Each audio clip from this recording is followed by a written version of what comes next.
Mr. Modi is sort of the Temu version of Netanyahu. Okay? It's a poor copy.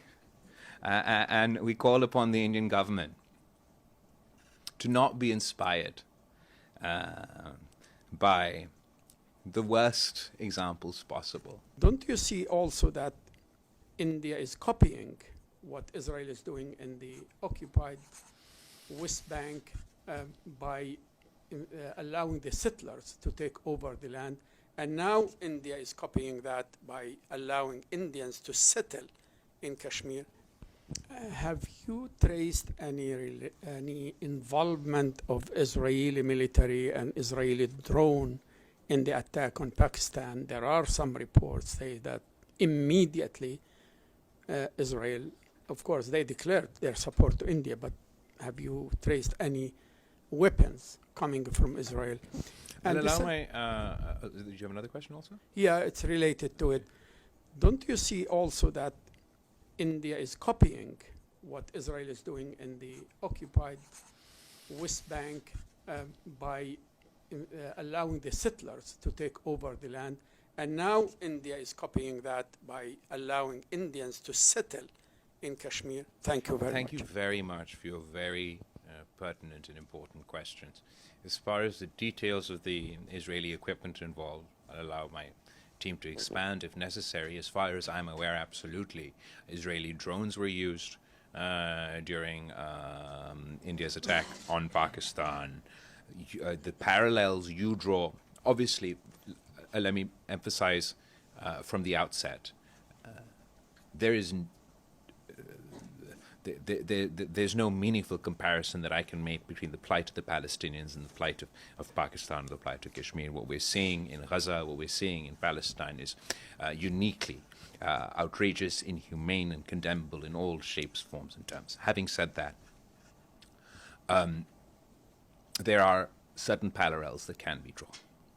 The actions of the Indian government post-2019 to do with the imposing demographic changes within Kashmir does draw parallels between what the settler program within the West Bank.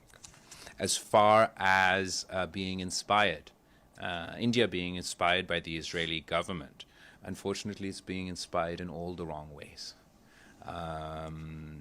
Its conduct outside of international law, its violation of international governments, the United Nations Charter, the arrogance with which it thought it could get away with this, that you can just scream terrorism and it justifies that you can attack any Muslim country at whim. It's based on these building of precedents that we've seen over time, be it in the context of the Iraq War, and obviously the actions within Gaza recently have inspired some of the actions by the Indian government. But Mr. Modi is sort of the Temu version of Netanyahu. Okay? It's a poor copy. And we call upon the Indian government to not be inspired by the worst examples possible.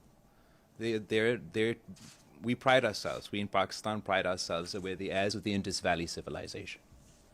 Mohenjo-daro is a stone throw away from my constituency back home. India also prides itself that they're the heirs of the Indus Valley civilization. So we should act as heirs of the Indus Valley civilization and not as how we have been acting. One of the most incredible things about the Indus Valley civilization is that with all the archaeology that's gone on, we've not found a single weapon at all. The great advancements they had, urban planning, agriculture, water distribution, even sewerage and things. Not a single weapon. How far we've come from our roots.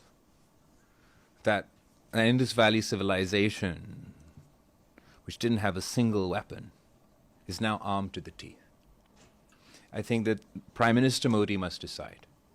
He has two paths to follow before him. He could pursue the path of peace and be a true heir of the Indus Valley civilization. Or he could pursue another path, a path that we've been warning about, we've been seeing for some time, where Mr. Modi started off as being perceived as the butcher of Gujarat. He went on to become the butcher of Kashmir, and he aspires to be the butcher of the Indus Valley civilization with his assault on the Indus Water Treaty. It is of utmost importance, and I have full faith, that whatever the Indian government says, the people of India, majority of the people of India are peace-loving people. They want peace with Pakistan. The majority of people in my country want peace. So my delegation will be pursuing those aspirations of our people.